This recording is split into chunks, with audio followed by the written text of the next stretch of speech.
This is Ryan Staley, and I am back with Mike Palmer, the CEO of Sigma Computing, for part two, where we're going to go on the future of AI and data. And for those of you that missed episode one, go back and watch it. Mike crushed it. We talked about a lot of different areas about transformation, what's kind of happening, the integrity of data, accountability with AI. We crushed a lot of different areas. So, Michael, welcome. Happy to have you back, man. Glad to be here again. Yeah. All right. So we did talk a little bit about data on the last episode and specifically as it relates to accuracy and AI and what's kind of happening as things are progressing forward. So I guess like you've been through multiple transformations before, right? You've been through mobile, you've been through cloud. I guess like as a jumping off point, and we didn't even cover this in episode one, but like do you think this is the same, or do you think that this is different as it relates to what we talked about with pattern matching in episode one? For me, it's 100% the same.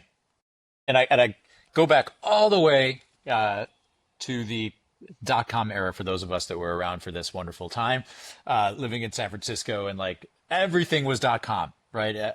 I'd have to almost, for most of your listeners, don't even remember this, but like everything that was a valid business all of a sudden became a .com business, and everyone was going to sell everything on the internet, and that was it. And if you didn't do it in the next 6 months, you were totally going to be gone and irrelevant and out of business. And as it turns out, like the vast majority of the companies that did that were the ones going out of business, and then the others sort of continued. On the other hand, some amazing companies came out of that time. And those companies got it right. And obviously the most notable of these was Amazon. And Amazon, what they actually got right wasn't selling stuff. What they got right was data. They got the fact that they could understand who you were and what the pattern of your buying was. And they used that to attract merchants. And more merchants created more product, and more product created more users, and more users created better pricing. And we all know the flywheel that they've espoused since then. So I think the pattern is going to be the same for us. It's a bunch of companies that, as I referred to at one point, is a bunch of chancers who think that we've got this AI thing and they're going to somehow create a great company in 3 months. And, they don't do the work, right? They don't do the work to really understand what customers need to do their jobs better, to make them more productive, to raise revenue, to save costs, to do that compliantly, securely, to do it at scale over a long period of time. And so those companies, just like back in the .com area, they're going to get washed out. And there's going to be another set of companies that don't respond to AI at all, and they're also going to be in big trouble, just like the shopping mall equivalent of from the .com area. And then in between, there are going to be a bunch of great companies, ones that really do have the cultural DNA to build great products and identify great technology and its role in building great products. And they're going to do the work. And I hope we're one of those companies. So I feel like when we come out of this wave, it's going to take a couple of years because there were so many dollars invested in AI companies and continue to be, we're going to see significant productivity gains. We know this, right? Because there are manual areas of all of our jobs that clearly are great opportunities to be reduced. There are going to be things that we don't do today, and I think this is one of the areas that I'm most interested in, where AI is not replacing anything. It's enabling us to do something we just didn't do before. Mm-hmm. In the last episode, we talked about these data applications that customers are writing on Sigma. The vast majority of them are not replacing an app. They're replacing a habit. And no one could replace that habit. They didn't even know they had it. They were just doing stuff every day. Oh, every day I modify this, I upload it, I send it to this other person, they send it back, and we just do it. This is what we do.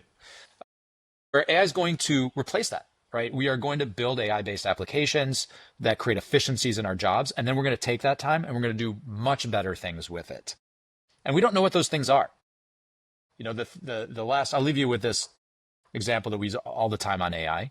And by the way, we also don't even know which AI we're going to use. If we compare the AI that's available today to 18 months ago, we had the rise and fall of so many models along the way, and we will continue to see it. Adoption and evolution are something that we're going to have to be accountable for here. How do we use the best tech at the best time for it? But let's talk about it mobile. I was telling everybody I had a mobile phone in like the mid 1990s, and it was really cool because I did something I could never do before, and that was take a phone call when I wasn't at home. It was amazing. And then fast forward to today, I have 2 daughters and one is 15. And when I call somebody, she's like, that's so rude. Why don't you just text them? So I think it was like the thing I bought this thing for, the revolution of making a phone call wasn't at home, is like the rudest thing that I can do 25 years later or 30 years later. It's nuts.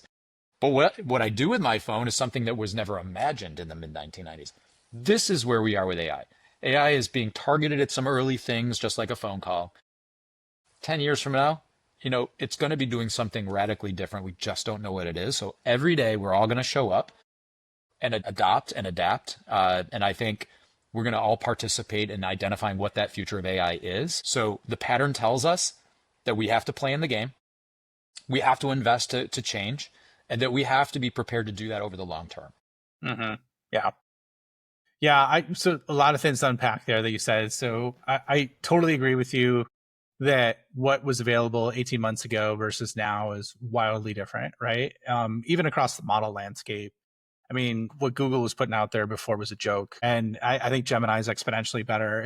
I think, in my opinion, as of right now, as of this recording, right? Who knows when you're listening to this, but it's like right neck and neck with what OpenAI and ChatGPT is doing right now. So kudos to them for kind of getting on path with that. But I want to agree 100% with you. The only thing that I question, and I love your feedback on this, man. This is healthy I debate, love a good debate. healthy feedback, man, is like, what do you think about like the attack on the labor force, right? With, you know, basically all the VCs, back, but mostly VCs, right? Really targeting that. I think it was $3 trillion or $5 trillion in labor costs with agents. And by the way, I don't, as a disclaimer, don't think agents are there yet. But that combined with Moore's law, like I think the way AI is doubling, it's like every 6 months instead of 18 months. So that's a little bit of a change. So what's your take on kind of those two elements with like the future of work and what's happening with AI and how it might be a little bit different than some of those other examples you mentioned? Great question. By the way, I hope they're right. So that's my first statement. Having said that, let's again pattern match. How many times, just in the last 200 years, has some form of technology been predicted to make people's work obsolete in such a way that they wouldn't have jobs? This has happened over and again. Every domestic product was going to eliminate work at home. Machines and industry in general was going to eliminate the need for people. And yet we have some of the lowest unemployment rates we've ever had. Uh-huh. And this has been consistently true. Why? Because humans are creative and they will always find sort of the next thing. And what people are just uncomfortable with at times is unless they can know what that next thing is, they predict doom and gloom. So number one, I hope technology replaces crappy work with something that's better. Secondly is, by the way, we need it. If you look at birth rates in advanced economies, we need to become more productive. So this is a good thing for all of us. We wouldn't put ourselves back with a thresher and a wheat field, from 200 years ago. And hopefully 50 years from now, we're going to look back and think like, why did we have to do all that? And whatever that is that we've completely replaced with something better. So I think that we need this productivity change. I hope that it's right. And I hope that we get comfortable with the idea that the thing we're going to do differently in the future is unknown to us right now, but it's there. It's going to be there. The problem is, like anything else, what's the timeline? This is anybody's guess. And I come back to my earlier point.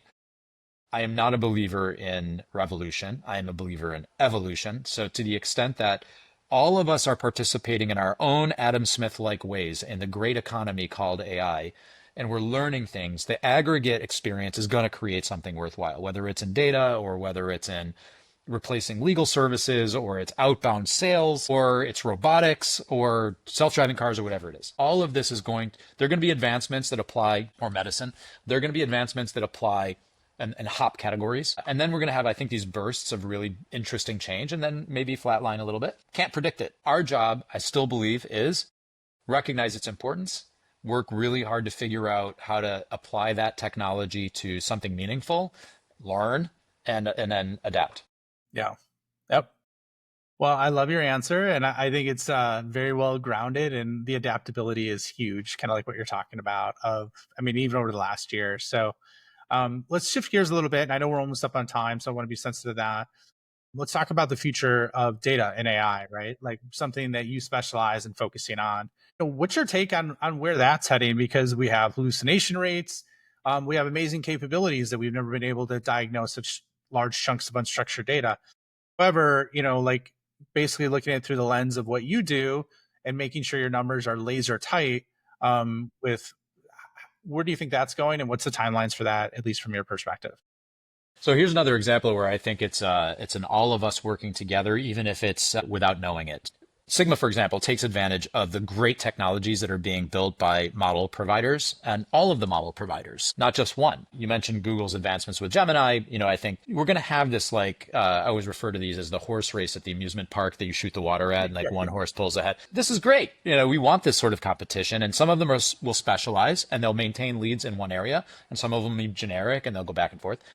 For Sigma, one of the things that we focus on is where do we add net new information to that model that raises the performance for our customers. So for example, if we're going to use a model to answer a data-oriented question, what we can add to that is who you are, what you tend to do on a frequent basis, who you work with, what people like you tend to ask at your business.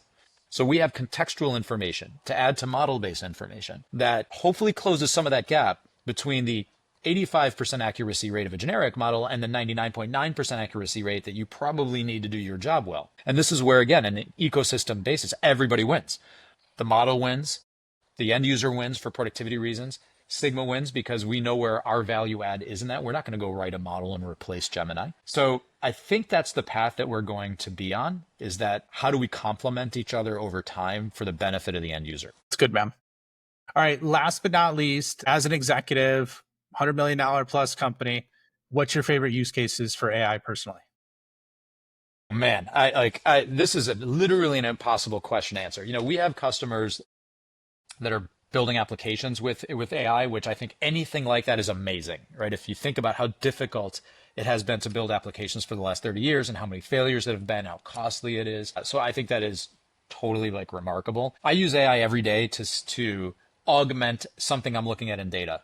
I can ask a why question and get a why answer from, publicly available transcripts that get summarized all the way through something that's sitting in my document repository at my company.